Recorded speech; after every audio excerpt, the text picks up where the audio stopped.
Welcome to Between the Covers, the show for readers and writers and lovers of books. I'm Stephanie Larkin, author, book developer, publisher, and head penguin at Red Penguin Books, a book publishing company for books of all genres and styles. Whether you have a manuscript on your computer just ready to be published, or something maybe stuck in your head, unleash your inner author and visit us at redpenguinbooks.com. We're so thrilled you joined us today, and we want to thank our sponsors who make this show possible, especially Don Pablo Coffee. Here on the set, we generally drink wine, but Don Pablo Coffee is definitely a close second. It's just a little late at night, so we'll pour some wine. Don Pablo Coffee is hand-picked every single coffee bean, so you don't get any of those sour ones mixed in. So if you're looking for artisanal coffee, Don Pablo Coffee. Also, our sponsor, Joe Faullisi Law Firm. Joe Faullisi is a lawyer and a CPA. So if you're a small business owner who needs some legal advice and always get that runaround when they say, ask your accountant, Joe is the person to call. He'll advise you on all ends. Well, we have a terrific show planned tonight and a great panel of guests. We might call tonight Religion Night, because our guest author has written a book about the life of Jesus. So I have wonderful guests here who religious books are right up their alley. First off, my darling friend for 1,000 years, Monsignor Sean Ogle, pastor at Our Lady of Mount Carmel Church in Queens, former vicar of the Brooklyn Diocese. What other wonderful things should I add? Met fan? High school teaching survivor and Met fan survivor. both. Which one was harder, the high school or the Met fan? I think the Mets take it by far. The Mets is really the much harder thing. Thank you so much for joining us. My pleasure. I'm thrilled. Elise Hayes is the director of the library at the Seminary of the Immaculate Conception. You know all religious books. Sure. I know everything, just ask me. And you know the whole Dewey Decimals. Do they still use the Dewey Decimal No, we system? use Library of Congress. Really? Much more complicated. Oh, why did we give up the Dewey Decimal system? Well, it's an academic, it started as an academic library. Oh, That's what okay. academic libraries use. You just want to make things difficult. Yeah. You just Much want to more do it that difficult. way. And of course, my favorite guest, sorry guys, my husband, Kieran Larkin, who is also a high school religion teacher. And thus an expert on all religious books in general. Right, of course, all of them. All of them, every one of them. But it's certainly nice to be here on this side of the camera, I suppose. On this side of the camera, instead of watching, Right. me with other authors and experts here. And in a few minutes, we'll have our author.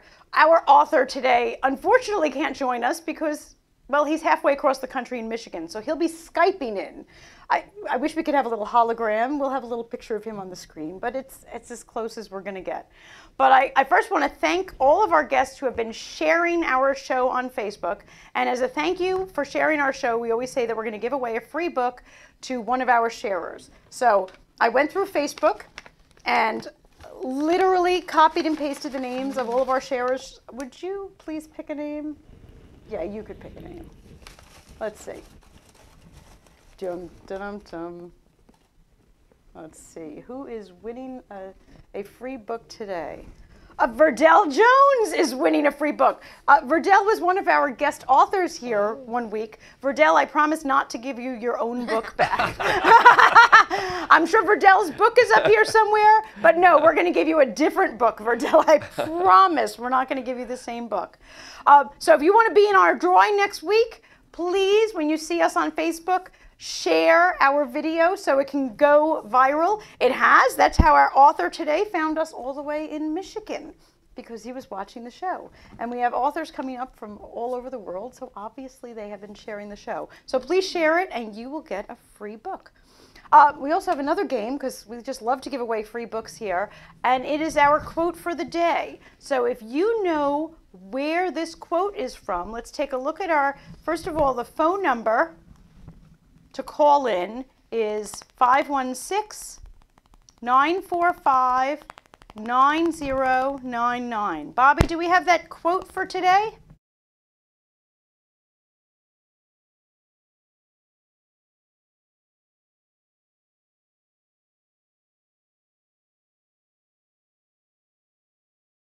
You're going to see who our first caller is. where it is from. And telling me the big book it is from is not enough. I need to know the little book that it is from. If you know the answer, you'll know exactly what I mean by that. So caller, please call 516-945-9099, and we will see who our first caller with that quote is. So before we get to our author, let's meet our guests a little bit more, since you're our panel of experts. I love that. Elise, how long have you been at the library? About 16 years. 16 years. So, seen a lot of change since then. When I first got there, it was full of seminarians, and now we've merged our programs with the Archdiocese of New York. So the seminarians are not there, but we have deacons training there and people taking MA degrees. Okay. And a lot of people in and out on different retreats and so forth. And watch out, there might be an influx. Monsignor Yes. Ogle was telling me. Yes. You want to tell her what letter you got? Yeah, well, I think all the priests in both dioceses received a letter inviting them to make use of your new online materials from the seminary, as well as to come out personally and use the facilities. So that's So if all the priests got this letter, all of a sudden you're going to have hundreds of I hope people so, banging down your door. And what they don't know, unless they graduated last year, is that we do interlibrary loan. So if they're in the far reaches of the diocese, they can go through their public library, request something that we have that the public library is not going to have. Really? So they could walk into, say, the Massapequa Library Yes. and request a book that's at your library? Right, if they see it in our catalog. We get requests from all over the country. Do you Public really? libraries and academic libraries. Now, how do the books get sent all over? Well, we just mail it to them, and then they Wow. pick it up at their library, and then Good old-fashioned Yeah, mail. and the library mails it back to us, and it works like a charm. It's so fascinating where we get these requests from. Really? Yeah. What's the most memorable request you've ever gotten? It was from Hawaii, so my staff volunteered to deliver it on person. Hand deliver. But I've gotten some from law schools, Really? a military base. I mailed something to. Yeah. Did all- you really? No, it's really fascinating. I love when I have to send a book to Kansas or something. I just think it's so great. That's you ever what see- libraries do. You know?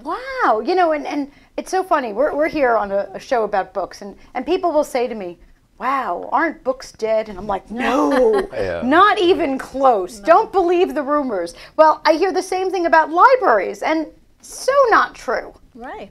You know, and you have books that you can be any place, but you also have this online. What We is have the a lot of online? materials online, yes. A lot of databases, journal articles, and even ebooks. And we can share that with people or send them sections. You know, there's a lot we can do Wow. just through scanning and sending, yeah.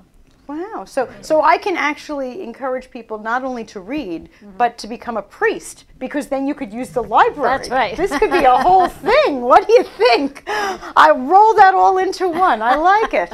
Okay, well, you heard it from our guests here. We're going to take a quick break with our sponsors and be back with our author, Mr. Bill Castle.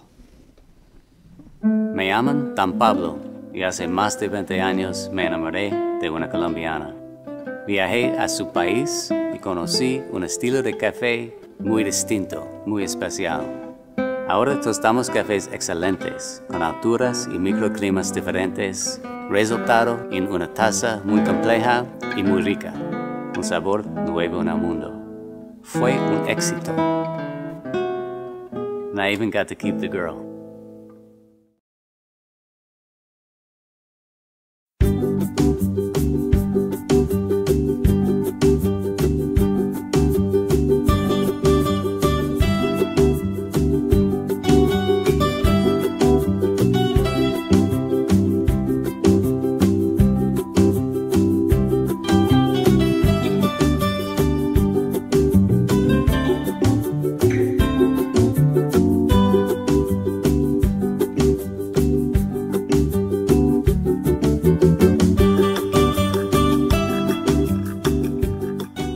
Do you have a book, either in your head or on your desk, just waiting to get out to anxious readers? Hi, I'm Stephanie Larkin, author, book developer, and head penguin at Red Penguin Books.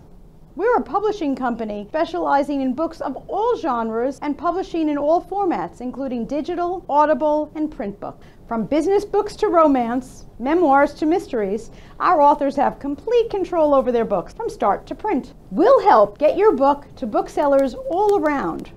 Major booksellers such as Amazon, Apple, Kobo, Walmart, even libraries and bookstores around the world. We believe in our authors. So call or email today to get your free publisher's packet to get started. Just visit us at redpenguinbooks.com and get your book out there and into the hands of your readers. At Red Penguin Books, you call all the shots. So call us today and turn your dreams into a reality. Welcome back to Between the Covers. We are so thrilled to have author Bill Castle with us. Bill wrote My Brother's Keeper, a novel about the family of Jesus. Please welcome Mr. Bill Castle. Well, thank you all. I'm delighted to be talking to you through the wonder of technology here. Through the thrill of technology. Bill, I remember when you first emailed about coming on the show, and I said, great, and I sent you directions to the studio, and you burst my bubble when you told me you lived in Michigan. It would have been a bit of a drive.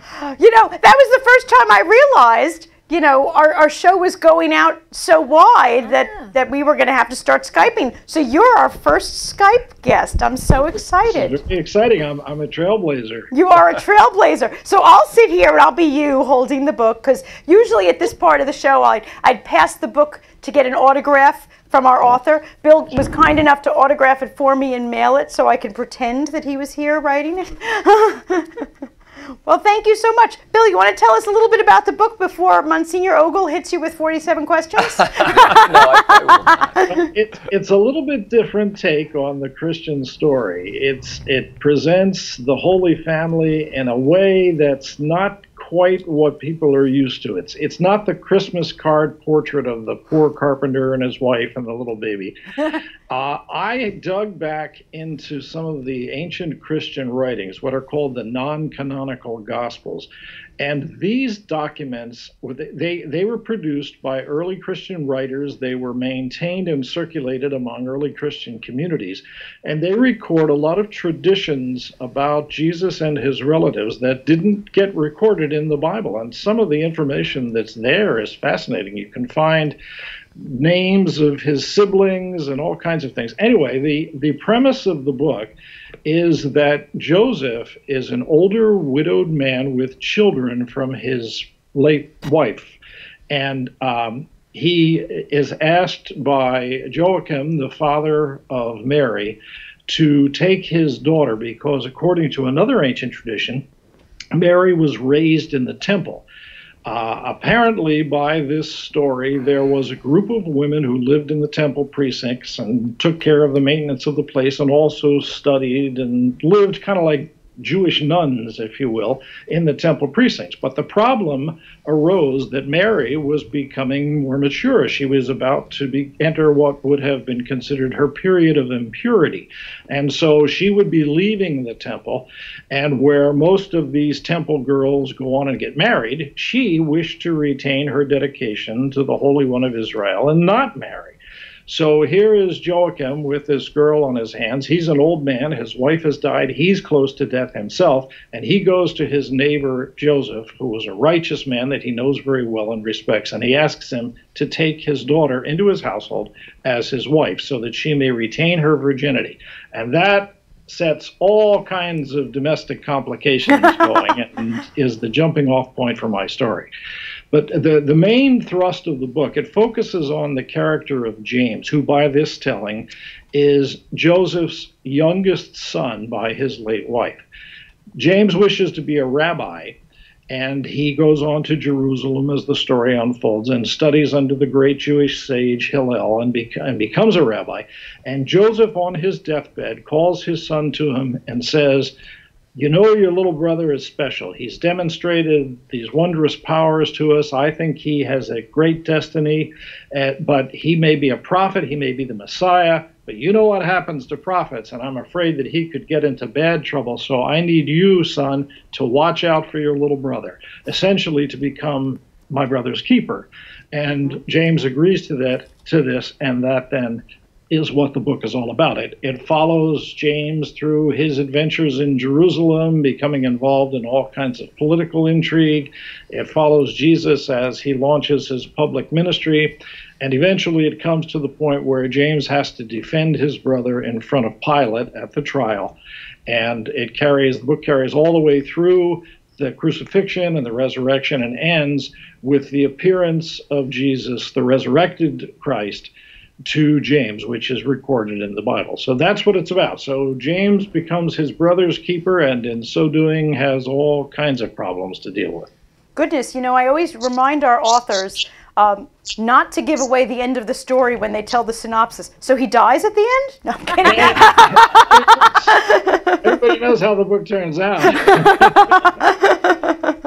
The trick is to keep it interesting while you're getting to the point, to the thing that everybody knows is going to happen. You're absolutely right, because we all know the story, or at least we think we know the story. But well, you don't know the spin that I've put. No, we don't. We definitely did not know that spin on the story at all. We know, the Bible version, that the whole Christmas story is about 2 sentences. And yet your Christmas story is pages and pages. It's a very different spin. And as a person who has never read those other writings that you spoke about and has only heard the Bible version, wow. Yeah, but there's a lot of information out there. These traditions, actually, some of them still are with us kind of in an oblique way. For instance, there's a feast called the Feast of the Presentation of the Blessed Virgin Mary in the Temple. Okay. Most people think that was merely the presentation of the child on the 8th day, which Jewish families did who lived in the area, in the region of Jerusalem. But I believe that the roots of that festival are actually what I'm talking about, that Mary, it's this tradition that Mary was raised in the temple. So there are some little threads that are still retained in church tradition even today. Well, I was so thrilled to read it, because I think that this Christmas I'm going to be seeing things in a very different light. There you go. Absolutely. Any questions? I'm sure. I would like to make an observation. Bill, I thought that at the moment when Joachim is speaking with Joseph to sound him out about taking Mary as his wife, that was hilarious. Asking Joseph if he had any needs that and that went on for about 3 pages. Satisfaction. I don't think it's possible for you to have handled that in a more delicate manner. I was so incredibly impressed when I read that. I said, wow, he got the point across in the least offensive way possible. Yeah, well, they had to be sure that Joseph didn't have anything else in mind. So exactly. No, that was one of my favorite parts. I adored that, and they kept asking and asking and asking, and Joseph wanted to just say, "I gotcha." Oh, he was getting a little annoyed after a while. Right, like you're questioning my virtue here, No, absolutely. It was the whole thing. It was a delight to read it, and I was most impressed by how you weave together so many threads strictly from the Bible. Lots and lots of not just individual persons, but events and things that are mentioned in the Bible, and you sort of gave certainly a novelistic context to everything, and totally respectful of the reality of the Bible message itself. I was just amazed at all that. And one thing that struck me, and it really has reference to what Kieran had just said, was the tone of everybody who was speaking. It was the language and the demeanor of almost everybody in it was extremely respectful, deferential. It was a real old world courtesy, which is not very American. No. It's Blessed be him. And you still find that among Orthodox Jews, certainly. But I find I work mostly with immigrant people, a lot with immigrant people, and I find they too have retained a lot of that sort of a almost deferential way of speaking, even to one another, a great deal, which Americans are a lot more direct, you know, and you really preserved that and communicated that very, very well throughout the book. But the way you connected all these characters, somebody who showed up early in the book in a sort of an anonymous role, turns up later on as Longinus, the centurion who's at the cross, you know. It was so well done. Well, I kind of let my imagination run wild. I thought, you know, all of these people are mentioned in the story, but the Bible doesn't give us much detail about them. They just come in and then go out of the story. But I thought, well, what if they were more involved with each other? What were if there were intricate relationships, and you know, what could be developed out of that Right. premise? And like making Joseph of Arimathea James's landlord and things like that. Right, right. I sort of played with these things, and I just followed these ideas where they led me. It was very Dickensian, the way everybody ended up being connected in surprising ways as the book progressed. What I thought was very interesting, Bill, was the juxtaposition of Jesus referring to himself as the Son of Man, and then Jedediah presenting himself as Barabbas, the Son of the Father, almost to demonstrate that his method of dealing with things was superior to Jesus. Right. I had never quite looked at it that way before. I said, wow. Yeah.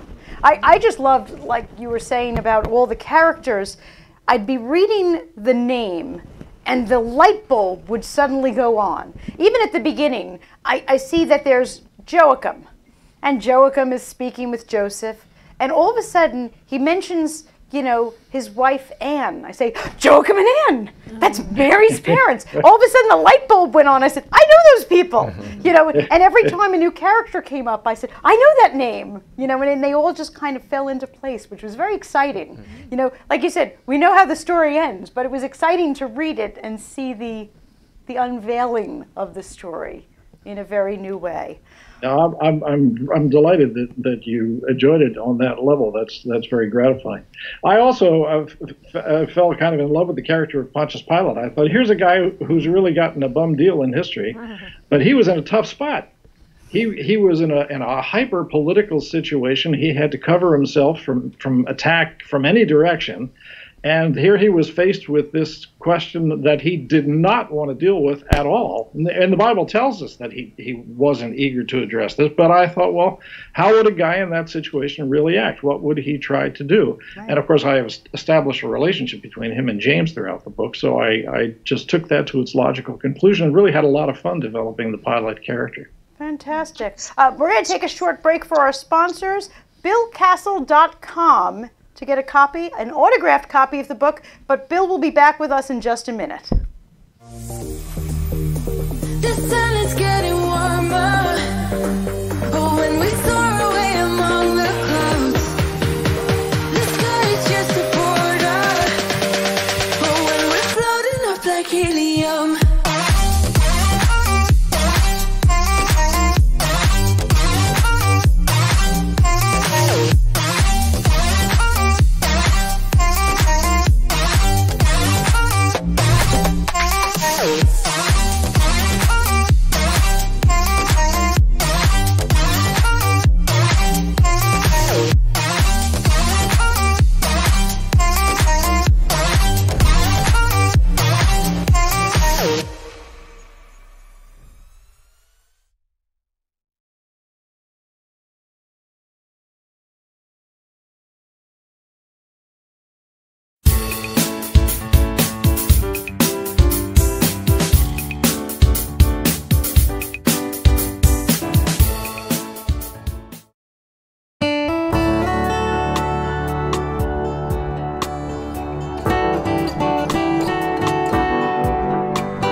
Welcome back to Between the Covers. We're here with author Bill Castle of My Brother's Keeper, a novel about the family of Jesus.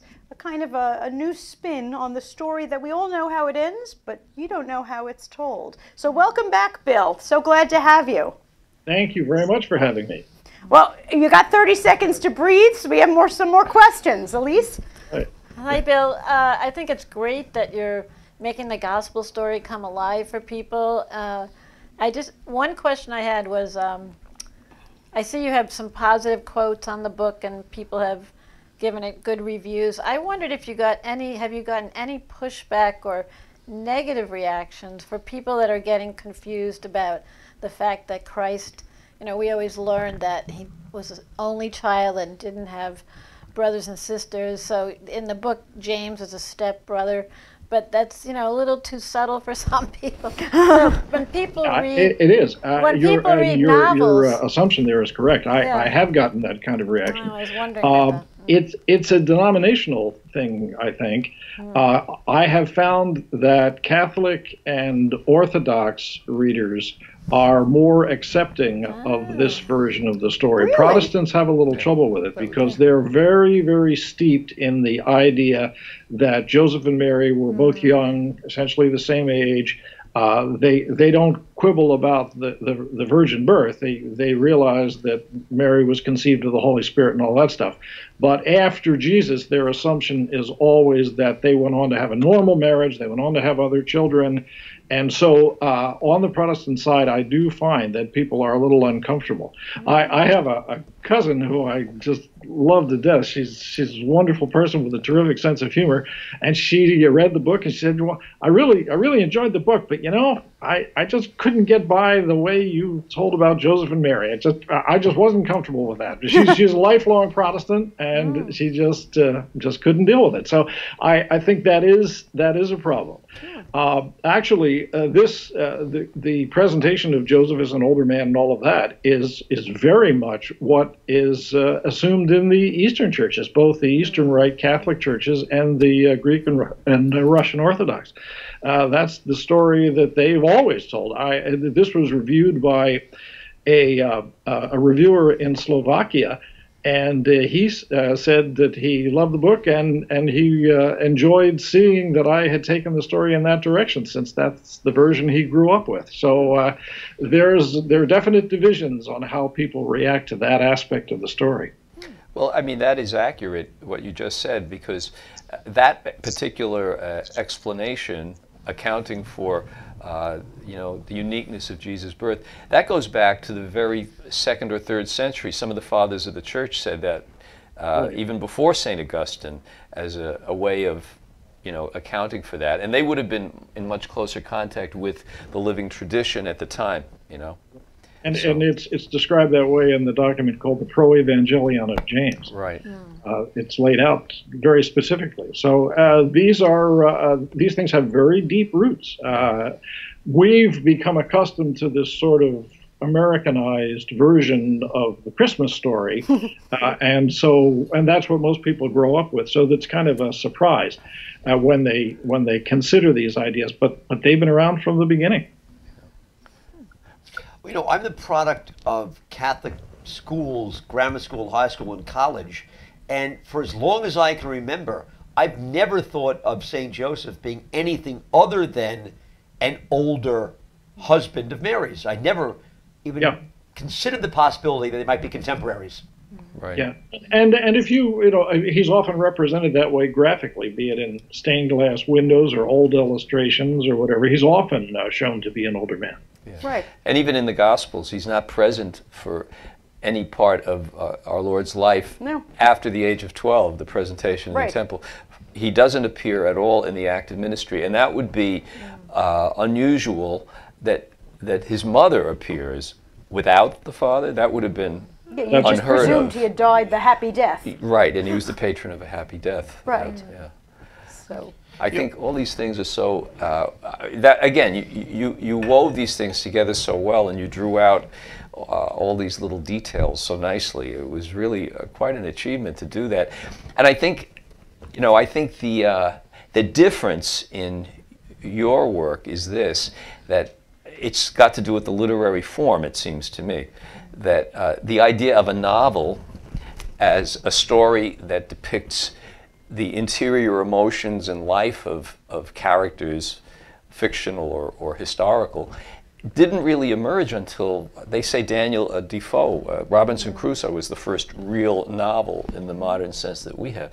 The concept in ancient times was you told a story to convey a message, and the gospel is not meant to convey the inner life of anybody. Right. It's there to proclaim a message. So it's sort of just the facts, ma'am. You know, Yes. it's the Dragnet version, sort of. You know.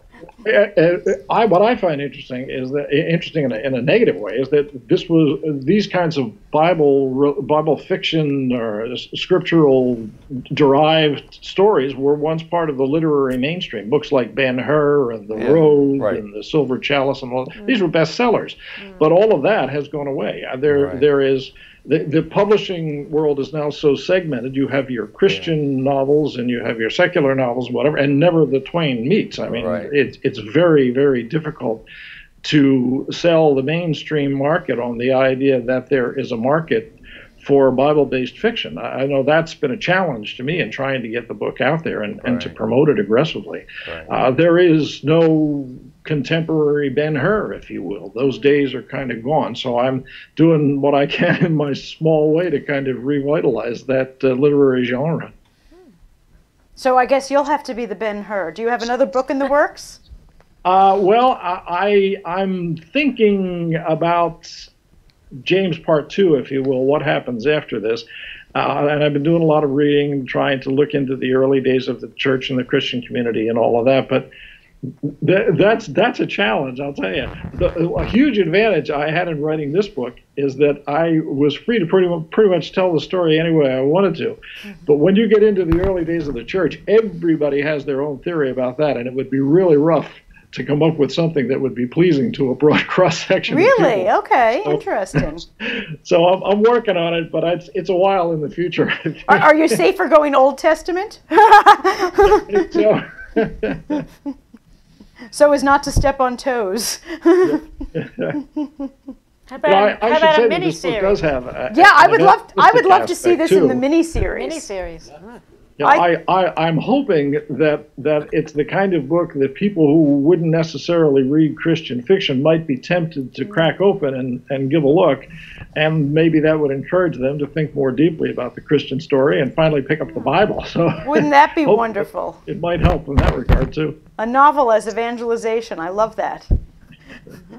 Well, hopefully this is going to make it under a whole lot of people's trees this Christmas. That's Well, the I hope. certainly hope so. That's And I must say, I shouldn't forget to mention that this, you can't see this too well on the Skype, but this is a little token of an award that the book has won. The wow. Catholic Arts and Letters Award, which was given by the Catholic Writers Guild in August. So Congratulations. Wonderful. Absolutely, that's Yeah. great. recognition. That's fantastic. So yes, the Catholics are not throwing tomatoes at you. You know, one thing I would be curious to know about, Bill, and just from the writing point of view, I guess, a novel, any story that you tell, has to have a certain amount of tension in it.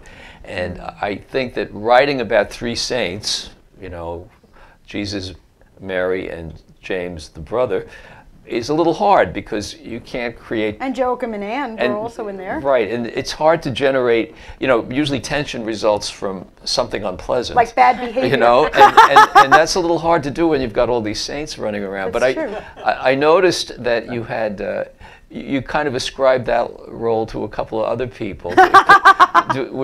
Was that something you thought about in your own experience in writing that? Or how did you, like, to even provide variety of texture, you might say?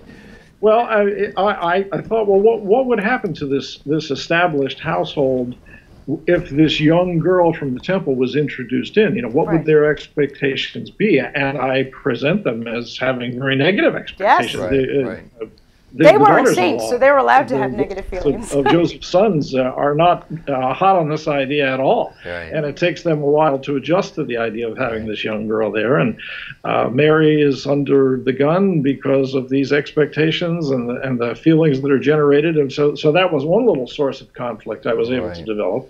I developed the whole subplot of James working for the reform movement within the Sanhedrin to try and clean up some of the political corruption at the higher echelons of government in Jerusalem. And he's running around carrying messages as this whole plot unfolds. And then I tried to develop Pilate's difficulties in his difficult situation of trying to govern this rebellious province and some of the political intrigue that he had to deal with. And so there were a number of possible threads that I followed up. Hopefully they worked and were able to sustain interest. But you're absolutely right. I mean, you got to have conflict. A story without conflict isn't going to be interesting. Nobody's going to stick with it. Right.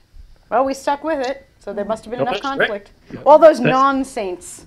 Yes. He did have enough bad guys in there, which is a good thing. Well, the important thing to remember is that they were real people. They're saints to us now, but they were living human beings who had their own problems and their own inner conflicts and their own worries and their own anxieties. They were just like you and me in a way.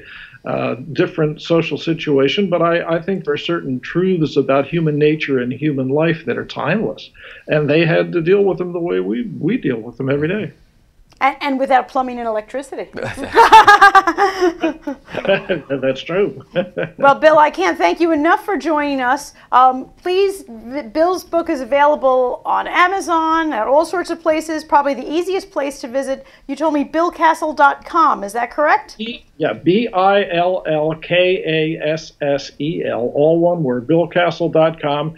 I got a Christmas special going. The cover price is $24.95. I'll sell it to you for $20, and I'll sign it, and everybody will have a great Christmas. You can't get better than that. Absolutely something I would recommend sticking under the tree. You will not regret it. Bill, thank you so much for joining us. And we'll Thank you so much for having me. This has been a delight. Our pleasure. We'll have a quick word from our sponsor, and we'll be back with our guests.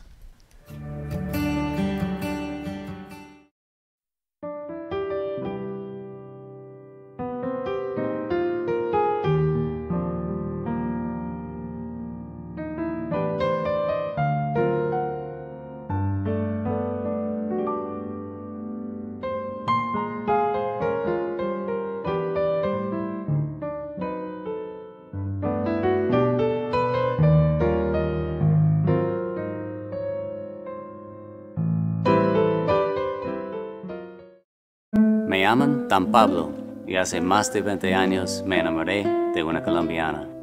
Viajé a su país y conocí un estilo de café muy distinto, muy especial. Ahora tostamos cafés excelentes, con alturas y microclimas diferentes, resultado en una taza muy compleja y muy rica, un sabor nuevo en el mundo. Fue un éxito. And I even got to keep the girl. Oh, okay. Welcome back to Between the Covers. Thank you so much for joining us, and thank you to Bill Kassel for a wonderful book and for being our first Skype guest. We are very excited that now we know we can reach the far reaches of this planet with our show. We love you on our couch, but if you can't be on our couch, this is our next best thing. As much as I adore Bill's book, I figured our book for the week, I would choose the #1 best-selling nonfiction book of all time. I certainly hope my three guests know what that #1 best-selling nonfiction book of all time is. The Bible. The Bible! Always. The Bible! I figured if I'm going to have guests like this, we should absolutely see about the Bible. So I put together some facts about the Bible. You know, I wasn't going to ask questions. Well, I have a little quiz at the end. We'll see how you do on the little quiz. But I do have some facts about the Bible. Some I knew, some I didn't know. Let's look at our first group of facts there. Over 100 million copies of the Bible are sold every year. That's sold. That doesn't even mean stolen. We're going to have another one has the Bible is the most stolen book. But 100 million copies of the Bible are sold every year. And I love this next fact. In 1631, a publishing company published a Bible with the typo, "Thou shalt commit adultery." Only 9 of these Bibles, known as the Sinner's Bible, exist today. Well, I don't have one of those, but Kieran, you told me you heard of that Bible before. Actually, it appeared on the TV show MASH. Father Mulcahy, the chaplain, was complaining about a series of Bibles he received that said, "Thou shalt commit adultery." And he wanted them returned, he said, because we're dealing with soldiers who are trained to follow orders. Now, if it's true that they actually received a shipment of Bibles that said that, they should have held on to them with 2 hands because they are They're worth very rare. more than anything. Only 9 of those. Yeah, And I should have held on to my baseball cards too, but you can't think of everything. Yeah, well, so if you ever get a Bible that says "Thou shalt commit adultery," hang on to it with 2 hands. It's a keeper. You might not think so, but it's definitely a keeper. Let's look at our next group of facts about the Bible. The full Bible has been translated into 532 languages. I didn't even know we had 532 languages. Yeah. That's a lot of languages. And has been partially translated into 2,883 languages. Did you know we had that many languages? We have them all in the Brooklyn I was gonna Diocese. say. I know we Go to Queens, right? You'll hear all those. Yeah, well, Queens is the Queens. most ethnically diverse Yes, it county in is. the world, And isn't it? linguistically. So all 2,883 languages are spoken right here in the Diocese of Brooklyn. I love this next fact here, and I'm sure that Monsignor Ogle is going to smack me for putting it up here. But according to one author, God killed about 25 million people in the Bible. Satan kills about 60, 10 of whom God allowed Satan to kill as part of a bet in the book of Job. Are those numbers pretty accurate? Well, that's what's known in Old Testament times as indirect causality. Okay, that which Like a happens, flood? that God permitted to happen, Okay. that He directly intended. But much of those deaths, many of those deaths, were due to human warfare and other sins. There was the flood, too. The flood, well, you can't win them all. You can't win them all. But yes, so in actuality, Satan is the good guy of the Bible? I had no idea. That would be a stretch. That would be a stretch. But I love the way it was written. He killed 60 people, 10 of whom God allowed. Well, actually, that would be an indication of how powerless the devil really is. Ooh, I like the spin. Very It's the truth. nice. It's the Very truth. nice. So we want to go with the powerful. With the true. With the true and with the powerful. I like the spin. Let's go with the next slide. China is not only the largest producer of textiles and manufactured goods in the world, but the country is also the largest producer of Bibles. That's an interesting. So did you know that in your library all those books are made in China? Well, sometimes you do see inside books that they were printed in China. They do a lot of printing. Yeah. Not sure about Bibles that I have, but definitely I've seen it inside books. Made in China. Yes. And yet not quite a Christian country. No. I have to start looking in my Bibles. Now you're going to have to start looking in your Bibles and see where they came from. That's a number that shocks me. It really does. Yeah. I think the percentage of people who are Catholic or Christian in China is small, but like 3% of 100 billion people Is still a lot of people. is a huge number of Almost of as many Christians. as God killed in the Old Testament. You know, getting up there. He also converted all those people in Well, China. that's true. Okay. He did convert all those other people. I get that. Well, killing and allowing to be killed are two very different That's things, his I point, think. yeah. Yeah, well, you know, It's between the active priest and the passive theology voice, I think. teacher, I'm just a mere TV host here. We also had up there that the Bible is the most commonly stolen book in the world, most likely because it is so available in hotel rooms and places of worship. Well, shows they have good taste. Anyway. Well, yeah, I always think that if somebody steals a Bible, that's kind of an oxymoron, isn't it? You're stealing, Yeah. but it's a Bible. Like, is it a sin to steal a Bible? Well, I think that the people who put them in the hotel rooms hope they'll be stolen. Well, that's true. That's true. So that didn't answer my question, Monsignor. Is it a sin to steal a Bible? Well, not if it's the expectation of the owner. Oh, well, then it's a giveaway. There you go. Right. It's a giveaway. It's like. We do that at every convention we go to, right? Never thought about hotels as having, little freebies, little promotional items. There you go. So Does it's that mean I could take a bathrobe or no, a towel? the It's got bathrobe to be is the Bible. the bathrobe is not a promotional item, but the Bible is a promotional item, I guess. I like that. Okay, our next one here. The Bible, as I mentioned, is the best-selling book in history with total sales exceeding 5 billion copies. I know our author Bill Castle would love to be ranked up there with the 5 billion copies. I think all of our authors who have ever been on this show would like a little piece of that. The Gutenberg Bible was the first book to be printed using the movable metal type. You knew that. I knew that from being on the ride in Epcot. That's right. Right? If you're on the ride in Epcot, in the big golf ball, they tell you about Gutenberg and the Bible. See, I know things. You know that from class too. I mean, it's. Educated in the school of Disney. And the Geneva Bible, I thought this was interesting. The Geneva Bible is the first Bible to use numbered verses. This is, by the way, after King James. It is also the Bible that Shakespeare used and the one that the Pilgrims brought to America in 1620. So the numbers didn't come out right away. The numbers Yeah, came that's out true. after the fact. That's true. Because they realized that that's a really darn big book, and we have to have, just like you with all those books in the way to library, find the verse. you need to have a way to find the right place. So now that we've gone through our little facts, let's see how well our esteemed guests know their Bible. We have some quiz questions Now, here. you didn't tell us about this. Unfair. Even I didn't know about it. All right, let's look at our quiz questions. Our first question here is, the last word in the Bible is? I knew that. That's amen. Amen. The shortest verse in the Bible is blank, which states blank. Well, I think the shortest verse is Jesus cried. Jesus wept. Jesus wept. But I think I can't tell you the chapter and verse. I'm a Catholic. I don't know chapter. But it's a gospel. It is a gospel. Well, that gets us down to 4, right? We'll look at the next question. The shortest book in the Bible is blank with just 2 verses.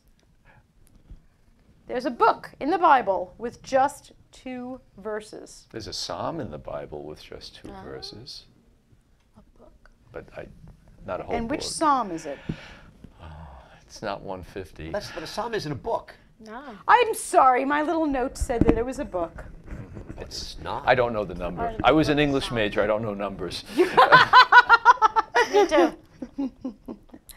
And does anyone know the longest word in the Bible? Isaiah. Word. Which translation? Oh, well, there's that. Bobby, can we see our answers to the questions? The next slide up has our answers. Okay, so the last word in the Bible is amen. The shortest verse, it was John 11, verse 35. Okay. Okay. The shortest book was Psalm 117. I'm sorry. The little Not Bible a book. fact I'm sorry. rejected by my Bible scholars here. And the longest word in the Bible, Kieran, I'm going to need you to pronounce that for me. Can't read it. Here. I have a Oh, I have a there you go. cheat sheet. Oh my God. No, it's not it. Mahel Shalal Hashbaz. Really? Must be one of those. Mahel Shalal Hashbaz. One of those Assyrian names. I guess so. Yeah, it's Isaiah. Isaiah. Yeah. I'm sure it's a proper name, Proper but I don't name know. must be a proper name. I don't know. It is the longest word in the Bible. Okay. Well, you know, I really hope that one of our lectors in church never has to say that one. I have never heard that word read at Mass. They or- they can't even get through Thessalonians. Right. They are certainly not getting through. What did you say that was? I have no idea. You forgot already. And will continue to do so. Easy come, easy go. Mahel Hashbaz. Something. Got me. I should have brought a bunch of Bible translations. Do you have a favorite translation of the Bible that you like? I like the Good News. Why? Really? I think it's a contemporary, down-to-earth, reasonable translation, easy to understand. And I use it in class. Good reasons. Elise, favorite translation? I'm just used to the American Bible because when I earned my theology degree at the seminary, that's what we use, the American Bible. Okay. I like the New Revised Standard Version Catholic edition Yeah, that's another one. it's the most accurate. Right. That's with- what the professors, some of the professors say. Yeah, That. that's the one with it's closest to the Aramaic and Greek and other language texts according to the interpretations of modern scholarship. So it is, and it's a smoothly flowing translation too. And I'm completely on the other side. I like the Life Application Bible, Yeah. which says it in plain English and then has Okay. little essays that go along Oh. with every section reflecting on Yeah. the person. those things are- Completely different from. Yeah, but I think all of these, all of them have a place. You know, it depends on your own interest and what you find useful. And unless you're doing high, you know, very precise theology, you don't really have to worry too much. No, that's about good for devotional. Yeah, devotional Activity. purposes. And then there were those Bibles, which I've never done, that have it arranged so that you can read the entire Bible in a year. Uh-huh. You know, so that they have a certain amount, Right. day 1, day 2, day 3. Have Yeah. have any of the three of you ever read it from cover to cover? I know you've read the Bible, Right. but not from the beginning to the end. I have not, but I think we have to remember, again, it's literary forms. Right. It was never meant to be read like that. like that. Like Right. the book of Numbers is census tracts. Right. That's like reading the telephone book. You know, it's You it's don't a read the reference telephone book? Only when I'm really, really insomniac. It's really a library. That's It what I is. would Exactly. It is. It Exactly. is a Not book, library. It's a library. It's a library within covers. So reading it from the beginning to the end, it's like going to your place Right. and Reading starting at lots one of end of the books. shelf and working my way down. Yeah. Let's not do that. All right, we're going to take a short break and come back with our guests' favorite book recommendations. Thank you. The sun is getting warmer. But when we soar away among the clouds, the sky is just a border. But when we're floating up like helium.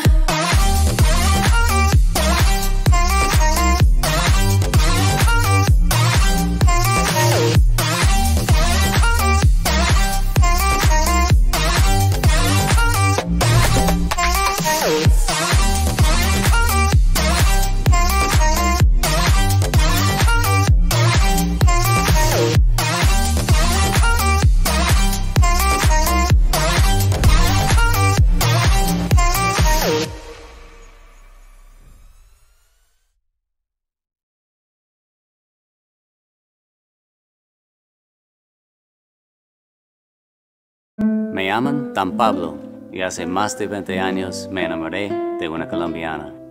Viajé a su país y conocí un estilo de café muy distinto, muy especial. Ahora tostamos cafés excelentes, con alturas y microclimas diferentes, resultado en una taza muy compleja y muy rica, un sabor nuevo en el mundo. Fue un éxito. And I even got to keep the girl.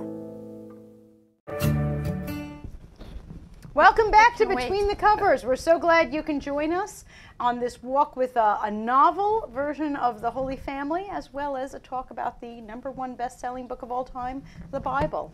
I've asked our guests to bring along either a favorite book or a recent book they're reading, so we have some recommendations going on. Kieran, what'd you bring with you? Well, I must have read this book 25 times. It's by James Hilton. It's called Lost Horizon. And It looks well worn. it is, and this is my second copy of it. If you asked me why it's my favorite, it's a difficult thing to put into words. It's the story of a man who finds himself somewhere in the wilds of Tibet in a monastery where people don't grow old, where their lifespan extends to hundreds of years, and they hold the repository of a lot of the world's knowledge for when the world needs it.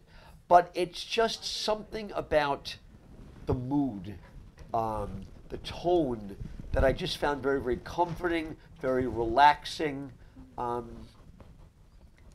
That's my reason for liking it so much. It's not much to go on, I admit. But I just Okay. found it a very captivating book. Before we go on with our recommendations, we haven't had a caller yet for our quote. So we're going to give you one last chance. Let's take a look at what our quote is. And if you know it, please call 516-945-9099. And here's our quote. And he said to him, "Truly I say to you, Today you shall be with me in paradise. Let's see if we have any viewers out there who know where that quote is from. So please call now for a free book from one of our guest authors. So Elise, what did you bring along with you? I brought along Carol Houselander's book called Rocking Horse Catholic. So this is kind of a play on the phrase cradle Catholic. She wasn't a cradle Catholic, but she was a rocking horse Catholic because she got baptized when she was about 6 years old, so she was already a child. So she's a British writer, and this is her spiritual memoir. Oh. She wrote a lot of other things, but if you start with this, it's really an enjoyable book. She was an artist and she had some mystical experiences. Nice.